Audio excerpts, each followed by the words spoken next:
Well, the Albanese government believes it's getting closer to satisfying the Trump administration's demands that we improve our defence spend after announcing it'll fork out $12 billion on a West Australian defence precinct, which will bolster our ability to build warships and host nuclear subs. Joining us live this morning is the Defence Minister, Richard Marles.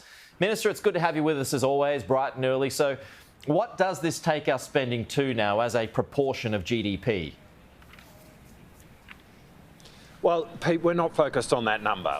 We are focused on what money we are spending for the defence capabilities that we need. As you said, yesterday we announced $12 billion, which in anyone's book is a significant contribution to the Henderson Defence Precinct, which, as you rightly described, is going to enable continuous naval shipbuilding here in Western Australia, in time building the Mogami-class general-purpose frigates when that build shifts to Australia. It will also be the place of the sustainment and maintenance of our future submarine fleet and enable the sustainment and maintenance of nuclear-powered submarines here in Western Australia. And again, that's a really important contribution to our country. It is a really important step forward in terms of the AUKUS arrangement and the ability for the United States to operate their nuclear-powered submarines from HMAS Sterling as part of the Submarine Rotational Force West, which in turn is really important for the US's strategic objectives. So, that's what we're focused on, and we're focused on the dollars that we're contributing to. Okay, you might not be focused on that number, but it seems to be important to the Americans, right? They're demanding we get up to 3.5%. Well, I think people misread all of this. I mean, there are international benchmarks out there, but ultimately any country, when it goes about thinking how it's going to resource its defence force, does so on the basis of what is the strategic need, what defence force do you need to meet that, and how do you resource it? And that's the process that we're going through as well. And when we're having conversations with the US, or for that matter with anyone, with our European colleagues, we go into the detail of describing what it is that we're trying to do here, and what people are seeing, what America sees, is that we have engaged in the biggest peacetime increase in Australia's defence spending in our history. It's a good story to tell, and they can see that we are building the capabilities that we need. I mean, a number doesn't give you the ability to contest in a conflict. Capabilities do. With this extra $12 billion, though, what does it take the number to now as a proportion of GDP? Well, again, it depends on how you calculate that, which is why we're not focused on the proportion of GDP. What it does is take is that because it hasn't risen that much? In the amount that we've spent on defence.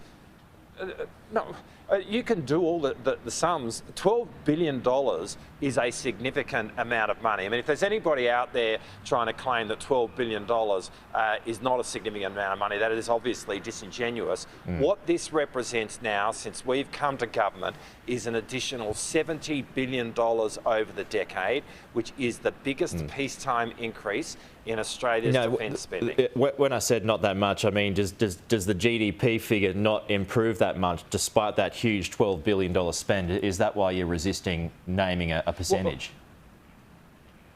No. The point of not going down the road of a percentage is it depends on obviously what is included, how you calculate it. There are various different measures around the world. It obviously depends on the size of your own GDP. I mean, that can move, which has nothing to do with defence, and it suddenly changes the number. What we say is the relevant way to think about defence spending is the actual dollars that you spend on defence. There's not rocket science in that, which is why we're pretty resolute in describing this in terms of how much we're contributing. But I want to make this point. If you take that $70 billion that we have put in over the last few years, that undoubtedly shifts the needle in terms of how much we are spending on defence. It is the biggest peacetime increase in defence spending in Australia's history. Okay, but when you mention that it's up to 2.8%, including defence pensions, is that the argument that you're now taking to the Americans? The argument that we're making to the world is that we have assessed our strategic circumstances, we've worked out what our strategic need is, the kind of defence force we need to meet it, and we are resourcing it. And we are resourcing it through successive defence announcements, which have dollars attached, completely transparent. And what that means, in a historic sense, is the biggest peacetime increase in defence spending that our country's ever done. The figure that is the story we're telling. All right, but the figure that we're always going by is it? I'm sorry, we're back at GDP. It's a fraction over 2% with a plan to get it to 2.3%. I mean, is that the baseline where we're staying at, despite this huge $12 billion uplift? Well, when you do those sums, obviously, if you are increasing defence spending, it is going to increase that number. But what? We're talking in terms of the dollars. Well, we're talking in terms of the dollars because that is what makes sense, Pete. Look, we saw the Liberals walk down this path at the last election. They go out and they think that what you do in terms of fighting a conflict is to announce a number. And they did that in the election campaign, and then they get the very first question, well, what would you actually spend that money on? And they did not have an answer. Like, having a number and trying to backfill makes no sense. Okay. What we are doing is looking at our defence capabilities and we are resourcing them. And that is the story which is resonating, well, firstly with the Australian public, because that's what matters. This is about keeping Australia safe. But when we talk with our international partners, they absolutely get that. So this fixation on a GDP number is actually not what's out there in the conversations that we're having. We watched the Liberals walk down this path, and it led them to the single silliest defence announcement that we've seen. What we are focused on is building Australia's defence capabilities, and we are utterly transparent about that. At the very least, Minister, do you think this will be enough to get the Prime Minister a meeting with Donald Trump at the UN next week? Well, look, I'm not going to speculate about that. I'm sure that there is going to be a meeting in the not too distant future between the Prime Minister and the President. And you know that they've had a phone call in the last few days. It's not the first phone call that they've had. And so the relationship between ourselves and the United States is going well. The Prime Minister is building a relationship with the President.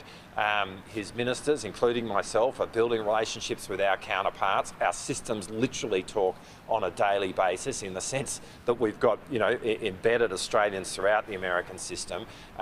The alliance is going well. Our defence relationship is going well. AUKUS is going well. And I'm sure that in the not too distant future we'll see a meeting between our leaders. Okay, just a couple of quick ones before we go. News poll out today. It's a free hit for you. Dire for the opposition. Do you get the feeling that you'll be in government for as long as you want on this trend? Well, we're not focused on what the polls say, and the answer to that question is that every 3 years there's an election and the Australian people can make their decision, and we don't take anything for granted. And yes, we were very gratified by the election result a few months ago, but that provides no guarantee about any future election result. And what we need to do is to be working for the Australian people and to continue to earn their confidence and trust. And that's our focus. And just another quick one here on a Victorian Labor colleague of yours, Jacinta Allen, a Victorian Premier. She's got a trip to China. Have you got any concerns about her trip as she's about to touch down there to talk about trade? Well, look, that's a matter for Jacinta Allen, obviously. But, I mean, the China relationship is complex. That's, I guess, to state the obvious.